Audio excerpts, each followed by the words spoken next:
opponent activates a card, dude, you can just counter it over and over. So this is, again, the part where it's like, I could try to evaluate, oh, people aren't going to like that. People don't want their cards countered. But I feel like now we're just here where every monster has to also interact with opposing monsters and do something just so we can play the game. Just so we can say we played a game. And this is another one where it's like, there's still a game to be played. It's not like there's no game. It's like, okay, they have this. I'm going to do this. You gonna counter it? Okay, then I'm gonna do this. And it's like you try to layer it. Was the first thing the thing that they wanted countered or the second thing, right? So as long as we're playing endless stuff and everything ties into more stuff so that we get to do more stuff, it's about picking the right point of interaction or just having an overwhelming amount of interaction that goes uninteracted with. God, am I gonna say this card is fine? Have you learned from your ways, CGP?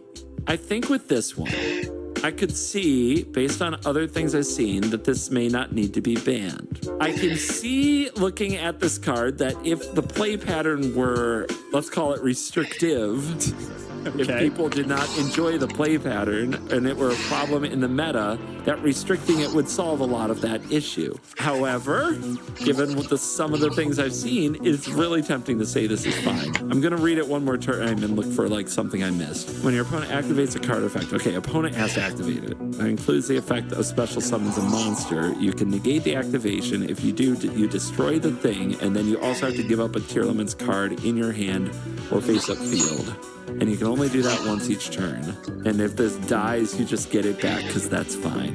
Once. You get one reroll. I mean, it's a hoop to jump through. And I'm just learning that these turns are all about lots of jumping and hoops wherever you can get them. I guess we'll find out if there's something else I missed. Comparing this to the other cards, I guess this can be fine. Correct, CGB. Okay. This card is unlimited.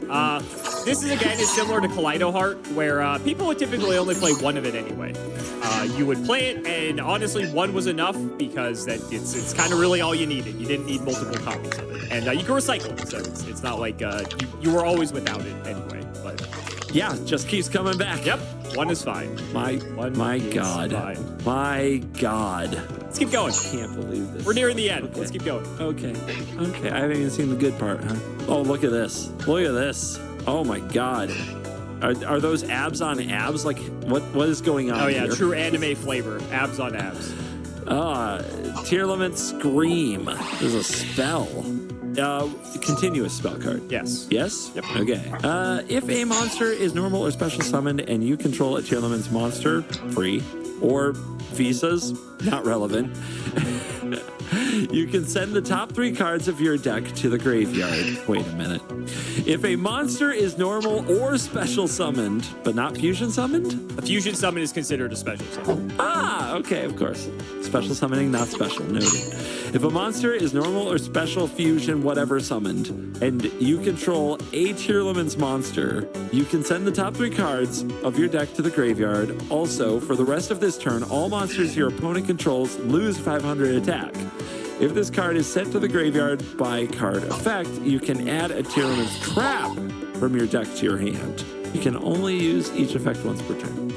A trap, huh? Mm-hmm. They play some traps. They give you the traps to put in this deck, too. They do. Mm-hmm. They needed it spelled out for you. They really wanted these packs to sell. All right. Monsters losing 500 attack for the rest of this turn. That basically what that does right there is enables that we can just keep on going back and forth. Casino keeps paying out, baby. Just keep playing with each other. Let's go. We're just having a game.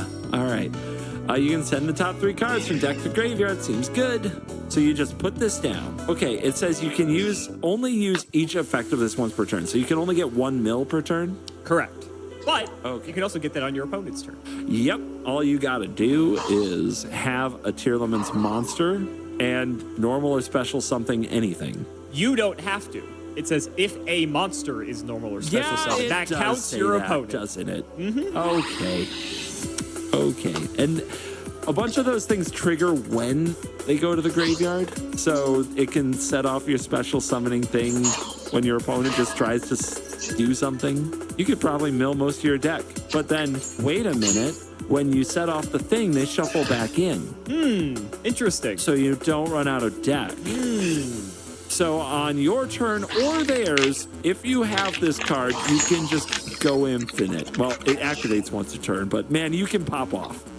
You can do the thing. But then you have another one of these.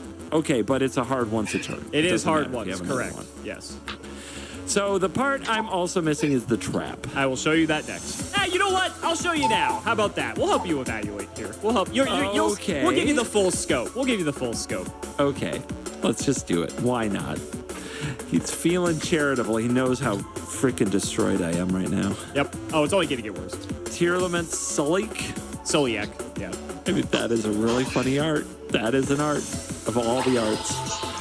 If you control a Tearlament's monster, or doesn't matter, nobody cares about Visas, you can target one effect monster your opponent controls, negate its effects, then send the one monster you control to the graveyard. If this card is sent to the graveyard by card effect, you can add a Tearlament's monster from your deck to hand. You can only use this once a turn. Okay, it's a tutor. So you can get rid of your enabler pieces again, destroy the opponent's thing, and tutor up more of this thing for yourself to make sure that you get to keep it. Oh, Jesus Christ. You sound like a defeated man. I just picture, I keep thinking of one deck in Magic over and over and over. What's and that? It's one I will, well, I'm not telling you because it's probably going to be the opposite of this video. Okay. But I keep thinking about how that deck just built itself and you just went and looked at the card file and were like, oh, this plus this plus this plus this. It was like just 4 of everything. And I'm picturing like, these cards were revealed. I picture day 1 of building the deck. It just tells you exactly what to put in it to build the most busted combo deck of all time. It's just right there on all the cards. Exactly what to play. Exactly what to do. That's so... It makes you wonder, how did this happen? How could this happen? I just don't know. All right. I'm supposed to figure out if the trap or the spell got restricted. Did it need to be restricted? I mean, the trap is just a tutor that's also interactive. I mean, and is that... Back in the day, I would have looked at these things as play patterns, redundancy. Do we want our games to look like this? These take the spots of other cards. Don't we want our customer base to spend money and create a more interesting kind of game experience over time?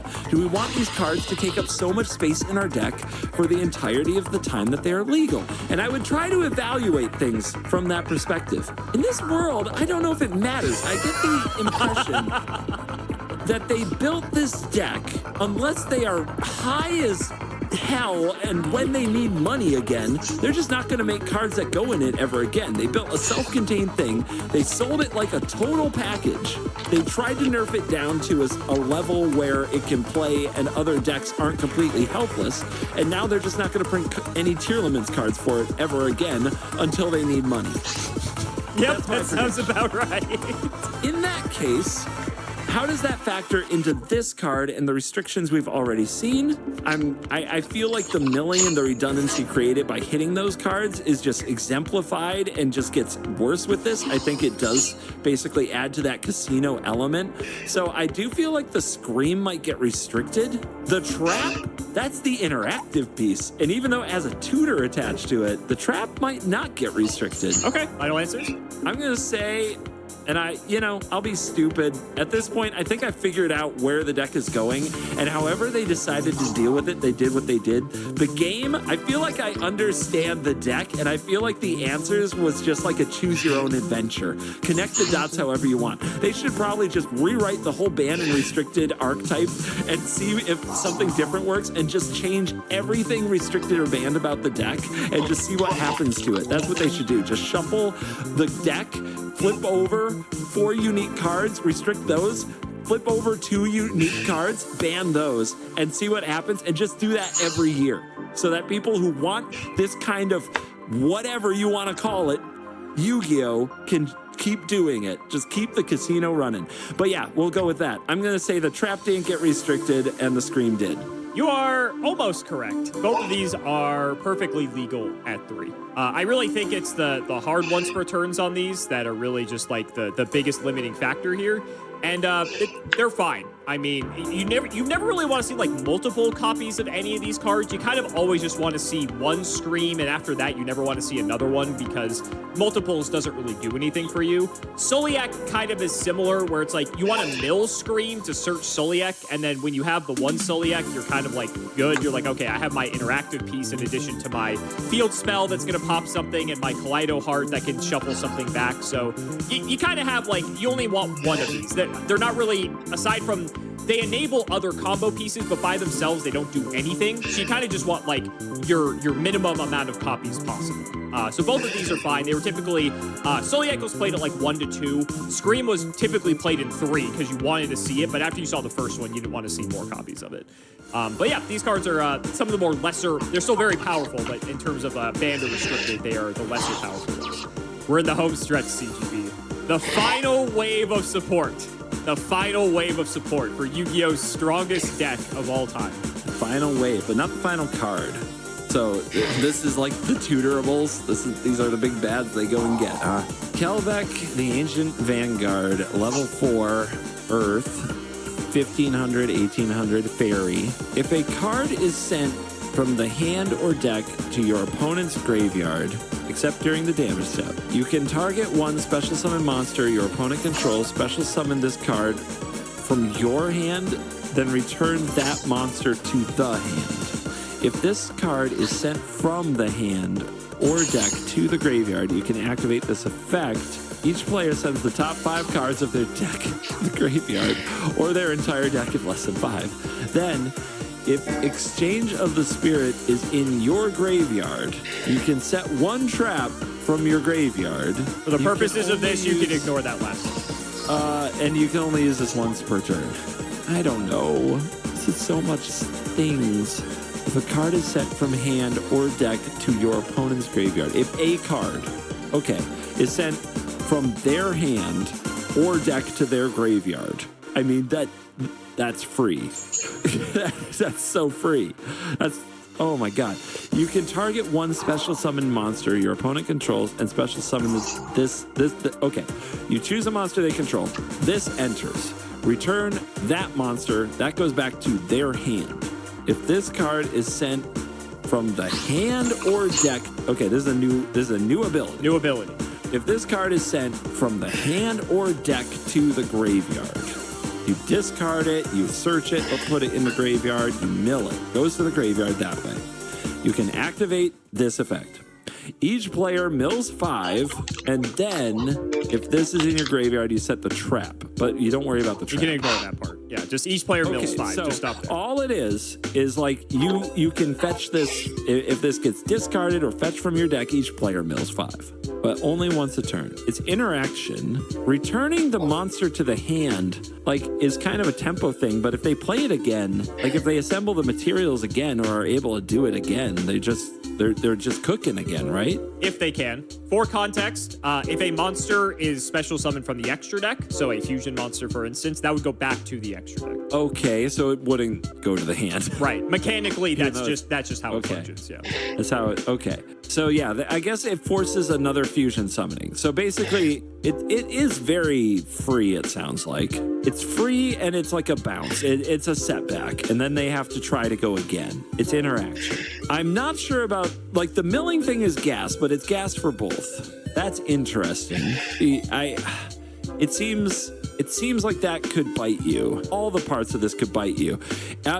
Okay, I'm looking at this. I guess you get a monster out of it. You have something on the field that can attack and defend you. So as far as having battlefield position and making sure that you can try to push through and end the game, or that you get another turn when you're the one under pressure, this is interaction. This is like a remand in Magic. You bounce the thing and you get something for it. It's better than that, but it's Yu-Gi-Oh, so everything has to be because it's free.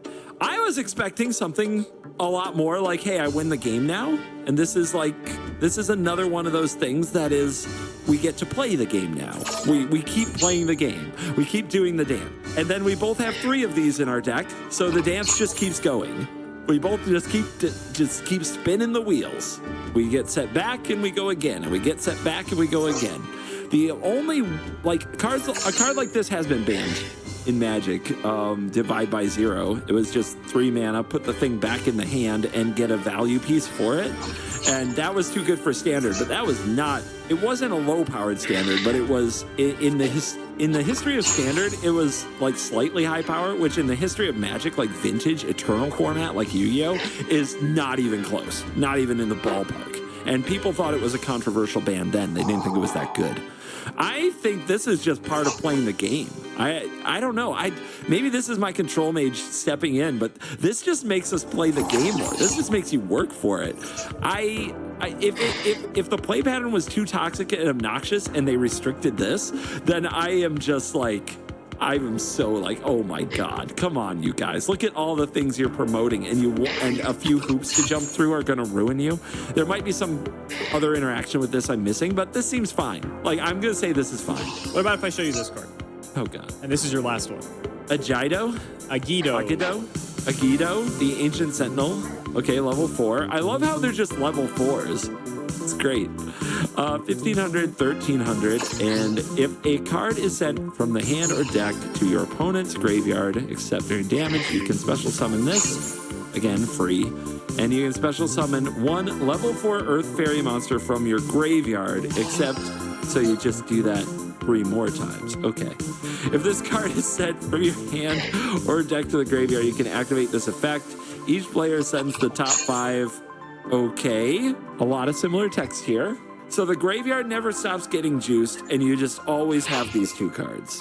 In the 3 and 3, these are just omnipresent, is what I'm getting. Mm-hmm. They're always free, they're omnipresent, and they keep coming back. Yep. I don't think I need to read the rest. Am I missing anything else? I don't think so. No, yeah, the rest is you can ignore. Yep. This is where they drew the line, isn't it? Okay. This is where it just never ended. This is where it was just, the whole game was about this card, the Ancient Vanguard here. It was all about how many Kelbecks you can do and how many Agitos find the Kelbecks. Okay. Oh, Jesus. And the fact that they printed both of them, like, does restricting it solve the problem now? Because you have so many ways to tutor, so many ways to fetch, and then one that plays it from the graveyard. One by itself, I could defend. Okay. Both, I don't know if you can have any of them. Okay. You could restrict, if you restricted the tutor, it still lets you play it again and again. So they just need to find this, like, you use your 3 Kelbecks to just stall the opponent indefinitely, let them do nothing, keep trying to fusion summon, keep stopping them, keep trying to fusion summon, keep stopping them, just over and over and over and over. And then say that Agido is the one who's restricted, right? Then eventually you find it. You'll tutor it, you'll draw it, you'll mill it, you'll reanimate it, you'll find it, you'll get it, and then you just do this again. Okay, so one of these isn't good enough. Okay, so restrict Kelbeck, allow 3 Agitos, like they're just gonna abuse the same Kelbeck over and over again. Okay, restrict both. You tutor one, and then the other one, and you just keep using it over and over again. Ban 1. I don't know what the other Earth things are, but I'm going to assume this is the best thing because it fit in the best deck. The deck with all the redundancy that could do whatever it wanted chose these. So it's got to be the best. Restrict Kelbeck or leave Kelbeck legal, and you get this effect. Ban Agido, and you have interaction without the toxic redundancy. If I were running the Yu-Gi-Oh world, I would encourage interaction, even though it's annoying, and I would ban the thing that makes it so nothing ever happens. However, if we got to a point where this had to happen, and this was the meta, and this was the tier S deck, if they wanted a new player experience and wanted other decks to have a real chance, here's what I would do. Ban Agido, restrict Kelbeck, declare everything solved. Final answer. Oh, you mentioned wanting interaction with this? Oh, here, I'll give you interaction. You can, why wait for your turn to mill 5? You can. I forgot to set Mitsurugi prayers. Am I stupid? Light, level 2. When your opponent activates a monster effect, you can send this card or one other fairy monster from your hand to the graveyard to negate the activation if you do destroy it. Let me read that first line on these again. If a card is sent from the hand or deck to your opponent's graveyard, except during the damage step, you can special summon this. Wait, so when you use this, they do that, right? Or you do this and that? Might want to check the middle part of the text. That might be what you're looking for. You can send this card and one other fairy monster from your hand to the graveyard to negate the activation if you do destroy it. So yeah, you discard it from your hand, you negate the activation, you destroy the thing, and then what am I have to remember this does? If this card is sent to the hand or deck from the hand or deck to the graveyard, then mill top 5. So yeah, you just mill. You mill your ass off, and you have these things. So you find the thing that you need. You put the Kelbeck in the graveyard, and then you get it back with the Agito, and just nothing happens. And you're milling just whenever you want. Okay? I don't even know, man. My head is spinning. I'm just picturing I mill, I discard, I bounce your thing, you try to do a thing, I negate that, I destroy it, then I mill, then I hit the thing, and then the next thing you try to do, I'm gonna counter that too, and I'm also gonna summon something else on top of that. And yeah, this is the endless casino, right? This is the infinite redundancy. This is I mill my deck, and then the deck becomes whatever I'm shuffling back in with the fusion summons. So that's all I end up doing, and I can do this forever. That's what you're showing me. Yep. Essentially. Yeah. Okay. Okay. Do I have to say if this was restricted or banned? Up to you. Up to you. Currently, we're at Kelbeck restricted Agito banned. What does this change? Does it help? Like, how many of these would you run if my setup? I'm probably wrong with my setup, right? But I've got to proceed with some kind of a theory because now you have me evaluating 3 different things. Like, how does it change the theory? You can send this and one other monster to hand in the graveyard if you do destroy it. What else are all these fairy monsters? Yes. Well, the last 3 that I've shown you are. Oh, the last 3 are. The others are the aqua. Correct. Fiend. I see a fiend. Yeah, okay. Oh my God. I feel like I'm supposed to piece it all together, but it's all just a big, ugly, solitaire blur in my mind that just screams of like, this wasn't, how could they do this? Why did they do this? So all I can really say now that I've seen this card is that it's even more interaction that rewards you for doing the thing you're going to do anyway, that makes it so the game state doesn't progress. I say Agito got banned, and I stick by that. Did they have to get rid of Kelbeck too based on this? You know what? Maybe they were just like the mill 5. It's just too much. I still think restricted is fine. I'm going to stick to what I said, even though I'm probably wrong now. I think 1 of this effect is fine, but maybe it's, dude, I think 1 is the right number. Exactly 1 in the whole game. I think it's fine. But yeah, I'm going to stick to what I said. What about the little Herald? You think I'm just baiting you with him? I don't think you're baiting me. I don't like it. But interaction is interaction. I think that with these things restricted and some pieces banned, the interaction side of it might be more of a real cost if discarding the card doesn't just do the thing. Man, maybe they had to restrict this too because the interaction was so good. But I think with the mill effects reduced, I don't think you have to. No, I'm going to say the Herald. I'm not going to say that's fine. That's a great card. I love this card. As a control mage, it's like... Oh, I knew you would love this guy. It's force of will, in its way. But it has restriction. It does have to be a fairy monster. If you restrict or ban the fairy... Yeah, if you restrict or ban down the fairy monsters, it loses its value. So I'm going to say it's fine. So Kelbeck and Agito. For the purposes for everyone watching this, we are going to skip Mudora and Keldo just because we'd be here for another hour. And I think we can wrap this one up here anyway, because those are good for either. But Kelbeck and Agito are both banned. And it's actually, for what you figured out, the mill 5 was just too good. Because if you saw one of these, you were probably going to see the other, which meant both players were going to mill 10. And as a result, Herald of the Orange Light was also restricted because as soon as your opponent made any play, if they use any monster effect, you can go, okay, Herald, pitch Kelbeck or Agito, and now the milling begins. And you're allowed to start getting all of your stuff set up before it's even your turn to actually play the game. It's like the whole meme of like, it's our turn, not your turn type thing. And so both of these cards have been banned as a result. I think Herald, actually got unbanned recently, like within the past list or two, just because this deck isn't what it was anymore. The ability to just basically play on the opponent's turn and start the mill chain going, this is what we call a tier 0 deck. A deck that has no equal, a deck that if you are not playing this deck, you are 100% going to lose because nothing else can even compete with it. Basically, because of the fact that the millers milled both players, if they weren't playing this exact deck and everything that you've seen, they had no chance. Because the amount of advantage you were going to accumulate off of Agito and Kelbeck milling, off of Tier Element Scream and Shiren and Merly and Kid Kolos and all of these other crazy cards, your opponent was just never going to be able to overcome the amount of advantage that you're going to generate off of all of these effects triggering. It was absolute madness. I don't know how else to describe it. I told you they had to go through multiple iterations of hitting this deck for it to be reined in so that other decks could compete against it. There was like one other deck that could compete against it in its prime, and that was basically an anti-meta deck designed to beat it that lost to like anything else, essentially. Aside from that, the next set or next several sets basically released like new power creeped archetypes that were basically custom made to like beat this archetype, essentially, because it was a deck that focused a lot on banishing cards, which a lot of this is reliant on the graveyard. So this deck has a very devastating legacy throughout Yu-Gi-Oh's history. A lot of people love this deck just because it was every mill player's dream. It is the mill deck that gives you everything you could ever ask for.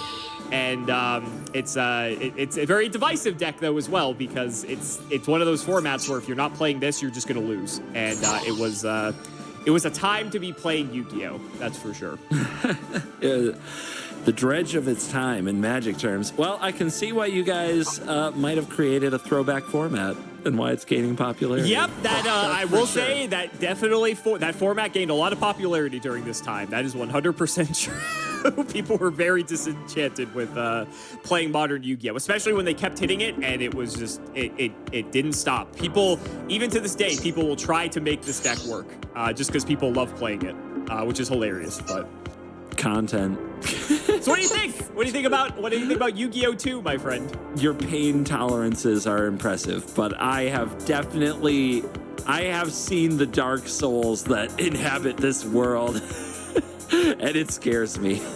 So guys, that's going to wrap it up for another video. I really hope you all enjoyed. Let's go ahead and shout out the patrons for all of their continued support. So shout outs to Shadow1317, Tim00x3, MBT Play Madolce, Moto, Cameron L. Smith, The Synchro Guy, Pony Stark, Dan the Man Hoban, Little Fadeleaf, Draconic, Dylan Rare Hunter, Brian Dancer of Class 7, JW11860, Flannel Daddy, literally all of the guinea pigs, Cheeks McLafferty, Stolfin Amethyst, MBT Cancel Bio Community soon, Cancel Bio Committee soon, Cancel Bio Player soon, Wonder Waffle, Daniel Howell, Electrician of the Ice Barrier, Arco, and Astra Random. Thank you all so much again for watching, and we will see you next time.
Oh, right, I can't banish.